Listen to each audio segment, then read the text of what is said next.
ছোট্ট ছেলে মেয়েদেরকে ননির পুতুল করে গড়ে তুলবেন না, খবরদার। ওদেরকে কষ্ট সহিষ্ণু করে গড়ে তুলবেন।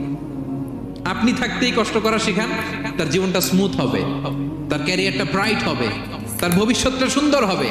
ছেলেমেয়েরা কিছু চাইলেই সাথে সাথে দিবেন না। অনেক বাবা মা আছে এত আদর করে, এত বেশি আহ্লাদ করে, যা চায় তাই দেয়, পরে হিতে বিপরীত হয়, ঠিক কিনা?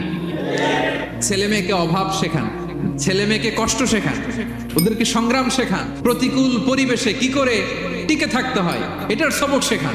সেদিন লোকমান তাই করলেন, ছেলেদের সবর শিখাইলেন যে বাবা ধৈর্য ধারণ করো, আতঙ্কিত হবা না।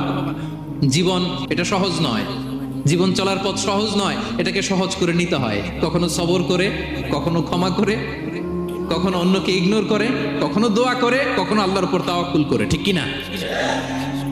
ছেলে মেয়েকে আদর করে বোঝাবেন, বাবা এখন তুমি বাবার হোটেলে খাও, মায়ের হোটেলে ঘুমাও, সারা জীবন এমন চলবে না, দুনিয়াটা বড্ড কঠিন, এখানে কেউ কাউরে জায়গা করে দেয় না, নিজের জায়গা